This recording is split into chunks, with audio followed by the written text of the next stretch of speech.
Greetings, Mechwarriors, this is TTB speaking. Welcome back to BattleTech, and now we're going to have a look at the medium mechs. Enjoy! First up is the Vindicator 1R, and that one was designed by committee to be a cheap, easy to manufacture jack of all trades. Surprisingly, the 1R has proven itself to be a capable fighter, projecting respectable firepower with its PPC, LRM-5 and medium laser.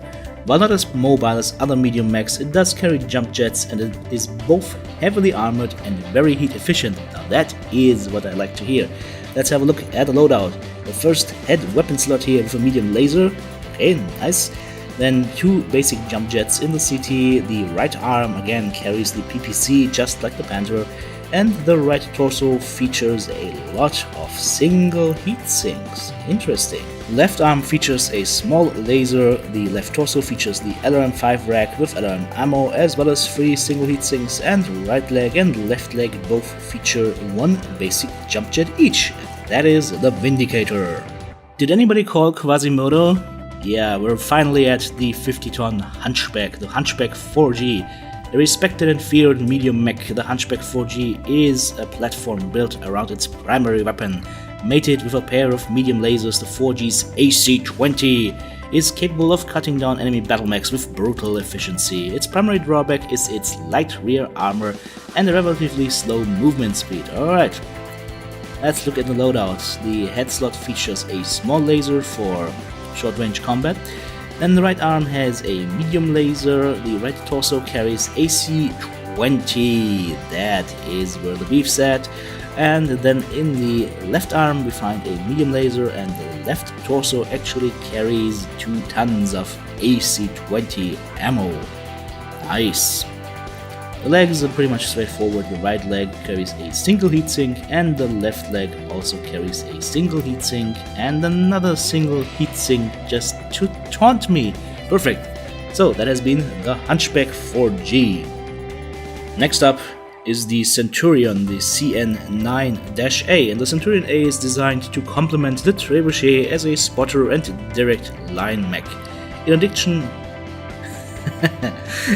to 8.5 tons of armor, the CN9-A is armed with an AC-10, 2 medium lasers, and an LRM-10 rack, making it both powerful and versatile. Alright, that looks like a mech that can shoot at all distances, so let's have a look at the armaments. In the CT we find 2 medium lasers, the right arm features the AC-10, and the right torso features the ammo for said AC-10. As you can see, the left arm features nothing, that's the shield arm. The left torso features the LRM-10 rack and 2 slots of LRM ammo.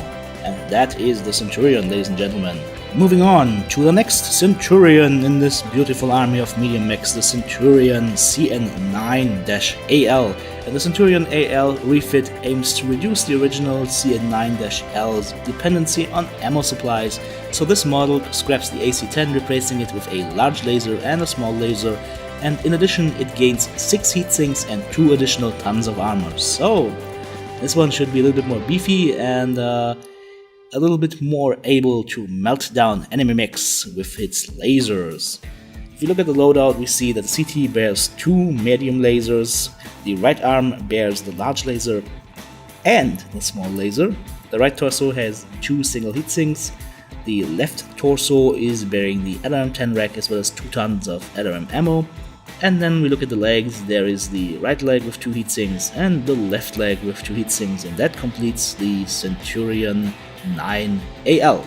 Next up is the Shadowhawk, the Shadowhawk 2D, one of my favorite mechs by far. In an effort to upgrade the Shadowhawk's close-range damage output, the 2D model sacrifices a lot of armor.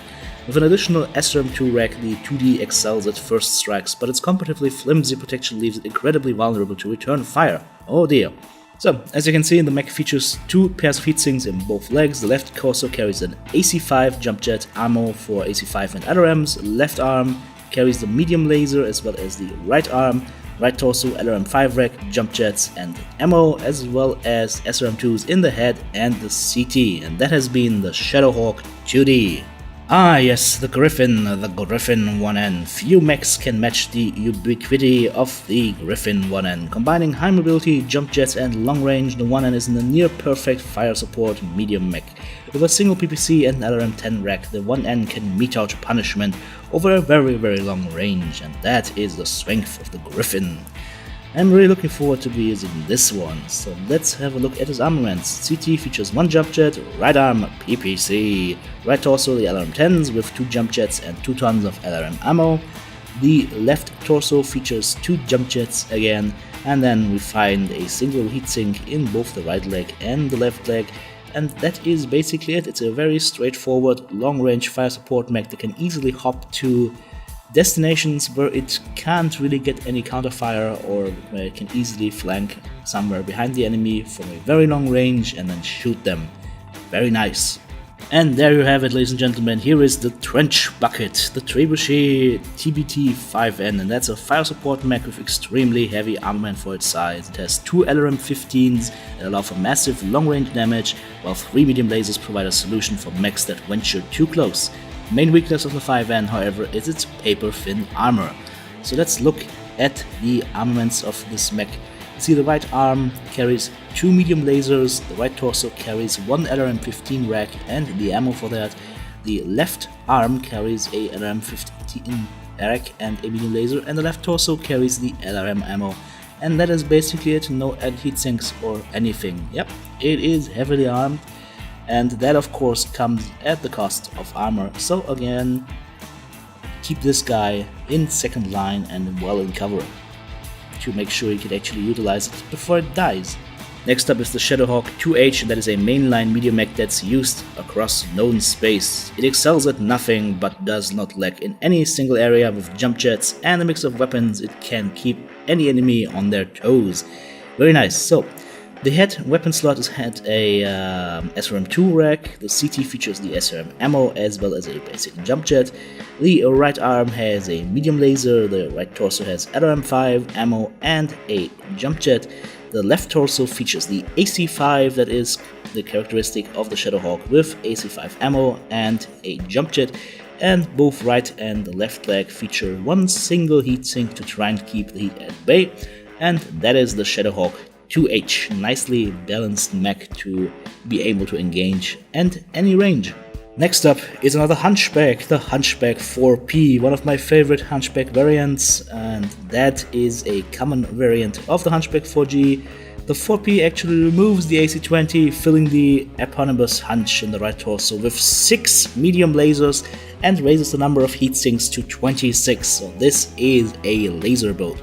The head slot features 1 small laser, the right arm has 1 medium laser, and then there is the right torso, and that one features not only 1, not 2, not 3, not 4, not 5, but 6 medium lasers and 2 single heatsinks to boot. That is the fun Hunchback, the fun hunch. The left arm features another medium laser, the left torso features a ton of heatsinks, 7 to be precise, and then there's double heatsinks in the right leg and double heatsinks in the left leg. And by that I of course mean 2 heatsinks, not double heatsinks. Because that is a different thing, I know. Mechwarrior fans will probably have my hide for this. Alright, but I corrected myself. Haha. So I'm really looking forward to be using this powerhouse of laser goodness. Next up is another Griffin, the Griffin 1S, and the 1S variant of the Griffin trades long range for versatility, dropping the LRM-10 to an LRM-5.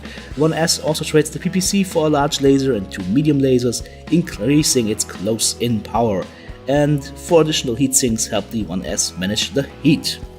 Alright, let's look at the loadout. The CT features 1 basic jump jet, the right arm features the large laser and the 2 medium lasers, so if that person in this mech points the right arm of the Griffin at you, you better duck. The right torso features 1 single heatsink, some LRM ammo, and a basic jump jet, as well as another basic jump jet that's just hiding there to taunt me. Perfect. As you can see, the left torso features an LRM-5 rack, a single heatsink and 2 basic jump jets, and that is complemented by the right leg and the left leg, which both feature 2 single heatsinks each. And here is the final mech before we cross over into the heavies in the BattleTech Beta. Here's the final mech before we cross over into the BattleTech Beta heavy mechs, and that is the Kintaro, the KTO-18, and that is one of the most heavily armed medium mechs. The Kintaro 18 is a close-range brawler, very nice. 3 SRM-6 racks and 2 medium lasers are capable of slagging most mechs with only a few volleys, but pilots should beware as the Kintaro runs very hot. Okay, that's important to keep in mind, but yeah, 3 SRM-6 racks, that is brutal. So as you can see in the loadout, we feature 1 SRM-6 rack in the CT. The right arm has 1 medium laser, the right torso features an SRM-6 rack and 2 tons of SRM ammo, the left arm features an LRM-5 for long-range combat, SRM-6 and medium laser for close-range combat as well, and the left torso features ammo for both these LRM and SRM racks, and that is basically it. No additional heatsinks, so that is the reason why this mech can run a little bit hot, but you know what? If you only get a few shots in, a few alphas in, better make them count. And with this one, you got the firepower to really make them count. Having this mech appear in somebody's back, that will really hurt. Well, thank you so much for watching the media mechs of BattleTech Beta, and I will be seeing you guys very soon. TTB out.